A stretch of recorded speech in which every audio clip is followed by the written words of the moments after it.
Buenas tardes, soy el alumno José Alonso Jasso Villela del grupo quinto A matutino de electrónica y ahora voy a presentar la práctica 4, es de puertos y de desplazamiento de un bit, un lógico hacia la izquierda.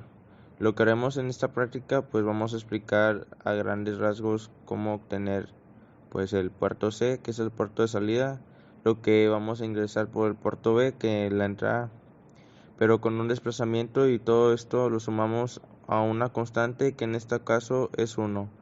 Es solo la suma de lo constante, más no se quiere decir que esto vaya a ser una suma. Ya explicaremos mejor más adelante.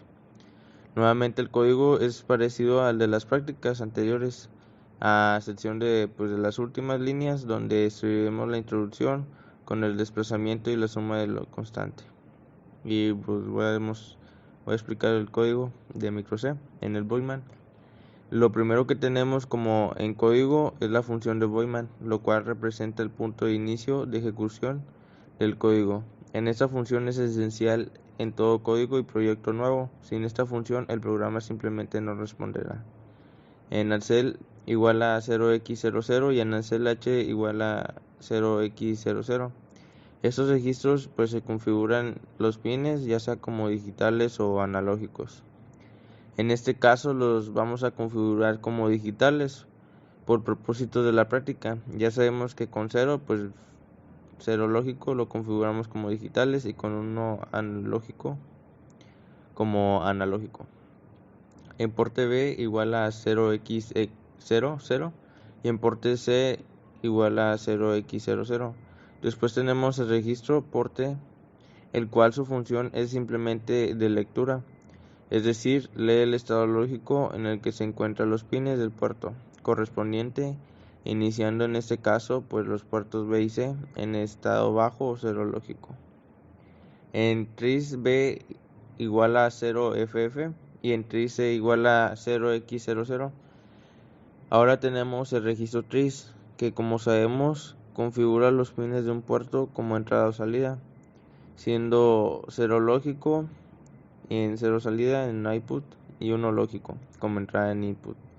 Por propósito de la práctica necesitamos configurar el puerto B como entrada, puesto que ahí tenemos los mini interruptores que nos permitirán ingresar los valores o estados lógicos bajo y alto. Para esto pues vamos a configurar el sistema hexadecimal en 0xF, que es el puerto B, para que sus pines se encuentren en estado alto, similar al puerto C, pero en este caso lo configuraremos como salida. Nuevamente en sistema hexadecimal, que si lo pasamos a base binario obtendremos algo parecido, que viene siendo 8 ceros, configurando cada pin como salida. En Wile ahora pues vamos a pasar a esta introducción, donde aplicamos un ciclo sin fin dentro de los paréntesis. Sabemos que pues en esta instrucción es una estructura de control repetitiva que no se cancelará a menos de que una instrucción que se encuentre dentro de los corchetes de esta instrucción sea falsa. En porte C, en porte B.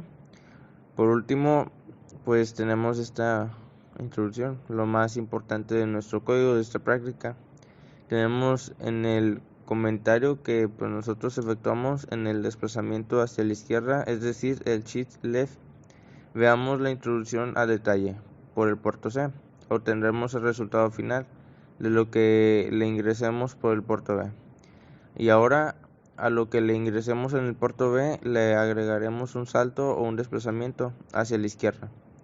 El desplazamiento se lo indicamos con los dos signos de menos que se configura la imagen de una flecha hacia la izquierda. El número del desplazamiento o de salto se lo indicamos seguido de las flechitas, que en este caso es 1.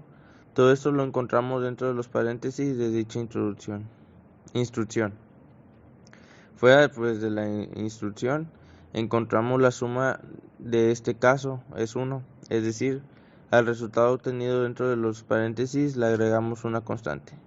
Dicho a todo esto, pues pasemos ahora en la simulación virtual, en el Proteus. Pues vamos a demostrar en el circuito, bueno, pues vamos a hacer una pequeña demostración en el circuito.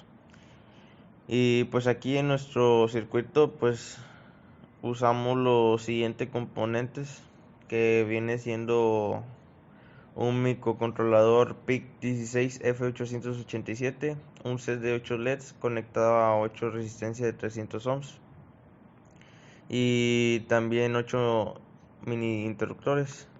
Iniciando pues la simulación en el Proteus, podemos observar que sin encender ningún interruptor tenemos el primero LED encendido, y esto pues que es constante lo que agregamos en el código. Siempre tendremos este LED encendido, puesto que, como lo dijimos, es una constante. Otra forma de entenderlo es que el valor que indicamos es 1 y el primer LED de la derecha a izquierda equivale a 1. Es por esto que se enciende dicho LED y no cualquier otro, terminando de explicar la constante y el porqué del encendido del primer LED. Pasemos a accionar pues algún interruptor para ver el resultado de los LEDs. Al accionar el primer interruptor nuevamente de derecha a izquierda, observamos cómo se enciende el segundo LED. Esto porque al accionar el primer interruptor estaríamos obteniendo una señal en el primer LED, pero al agregar nosotros un desplazamiento hacia la izquierda, de un salto se encenderá a la izquierda al que le indiquemos, en este caso al segundo. Tomando otro ejemplo, si acciono el cuarto interruptor se encenderá el quinto LED, si acciono el quinto interruptor se encenderá el sexto LED y así sucesivamente, pero al llegar nosotros al octavo interruptor no vemos ningún LED encendido. Esto porque se estaría desplazando hacia la izquierda, encendiéndose el noveno LED. Pero como en este caso no tenemos conectado ningún otro LED, conectando después del octavo simplemente no veremos ninguna señal. Si observamos el primer LED, siempre permaneció encendido. Esto por ser la constante y nunca se modificó porque ningún interruptor lo acciona. Es decir, si no fuese por la constante, este LED siempre permanecería apagado. Otra cosa importante a mencionar, que en ningún momento el resultado obtenido en los LEDs es resultado de una suma agregada por los interruptores. Es más, la suma aquí no tiene cavidad. Podemos ir al código en micro C y pues modificar el número de saltos, modificar la suma de la constante, incluso pues eliminar o hasta cambiar la dirección del desplazamiento del bit. El cambio del desplazamiento del bit hacia la izquierda se hace con el signo de mayor que. Esto pasaría lo mismo con el desplazamiento hacia la izquierda, pero en este caso hacia la derecha. Es decir, si enciendo el interruptor, el segundo interruptor se encenderá el primer LED, pero si lo dejamos la constante se encenderá el segundo LED, puesto que el primer LED estaría ocupado, pero si accionamos el cuarto LED se encenderá el tercer LED, si accionamos el tercer interruptor se accionará el segundo LED y así sucesivamente. Esto ha sido pues mi pequeña presentación y pues es la demostración de la práctica 4, que viene siendo el desplazamiento de un bit. Y pues hasta aquí acaba mi presentación.